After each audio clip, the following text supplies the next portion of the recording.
देखते हैं आज की वीडियो में हम इसरो के बारे में जानते हैं, क्योंकि जैसा कि हम जानते हैं आज है 14 जनवरी और आज इसरो के नए अध्यक्ष के रूप में कौन पदभार ग्रहण करेंगे, तो ये डॉक्टर वी नारायणन इसरो के आज नए अध्यक्ष के रूप में पदभार ग्रहण करेंगे।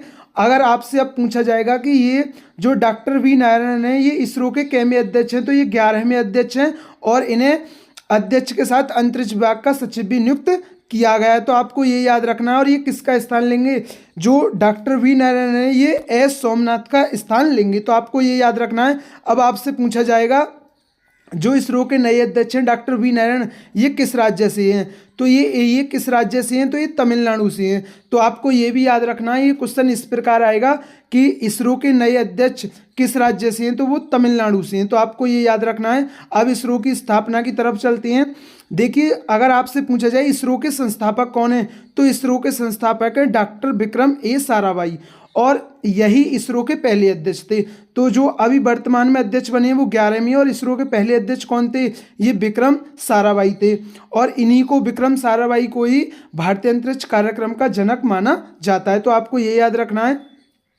आइए और नेक्स्ट देखिए अब इसरो की स्थापना कैसे हुई थी। इसरो की स्थापना कैसे हुई थी, देखिए जो पहले इसरो को भारतीय राष्ट्रीय अंतरिक्ष अनुसंधान समिति इनेस्कोपार के नाम से जाना जाता था। अब आपसे एग्जाम में बहुत बार पूछा जाता है कि इनेस्कोपार की स्थापना कब हुई थी। इनेस्कोपार की स्थापना 1962 में हुई थी।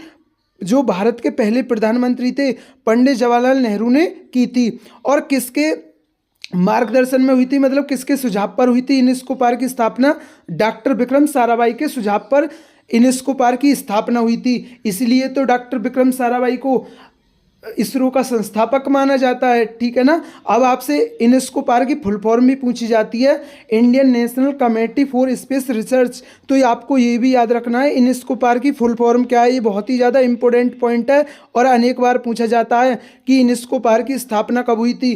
तो इनेस्कोपार की स्थापना 1962 में हुई थी और किसने की थी, पंडित जवाहरलाल नेहरू ने की थी। किसके सुझाव पर की थी, डॉक्टर विक्रम साराभाई के सुझाव पर की थी। अब देखिए बाद में क्या हुआ, इनेस्कोपार के स्थान पर ही 15 अगस्त 1969 को इसरो की स्थापना की गई। तो आपको ये याद रखना है इनेस्कोपार के स्थान पर ही 15 अगस्त 1969 को इसरो की स्थापना की गई थी और इसरो की full form Indian Space Research Organisation. तो आपको ये याद रखना अच्छी तरीके से। अब देखिए इसरो की स्थापना कब हो गई, 15 अगस्त 1969 को हो गई। अब जैसा कि हम जानते हैं, देखिए आपसे ये बहुत पूछा जाता है अंतरिक्ष आयोग का गठन कब हुआ था, 1972 में हुआ था।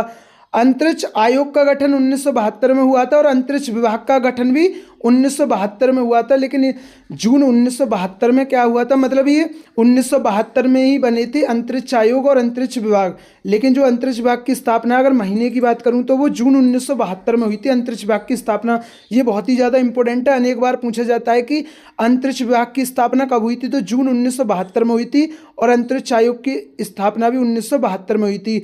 और देखिए सितंबर 1972 में अंतरिक्ष विभाग के तहत इसरो को लाया गया था। तो ये बहुत ही ज़्यादा इंपॉर्टेंट पॉइंट है। अगर पूछा जाए कि इसरो को कब अंतरिक्ष विभाग के अंतर्गत लाया गया तो सितंबर 1972 है। अगर आपसे अंतरिक्ष विभाग की स्थापना पूछी जाए तो जून 1972 है। अगर अंतरिक्ष आयोग का गठन पूछा जाए तो 1972 है। अब हम जानते हैं कि इसरो का मुख्यालय कहाँ स्थित है, तो बेंगलुरु, कर्नाटक की राजधानी बेंगलुरु में इसरो का मुख्यालय स्थित है।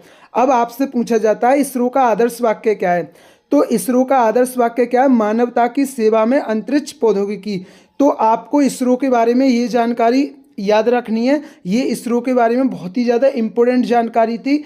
अगर दोस्तों वीडियो अच्छी लगी हो तो वीडियो को जरूर लाइक किया करें, चैनल पर नए हैं तो चैनल को जरूर सब्सक्राइब किया करें। थैंक यू दोस्तों।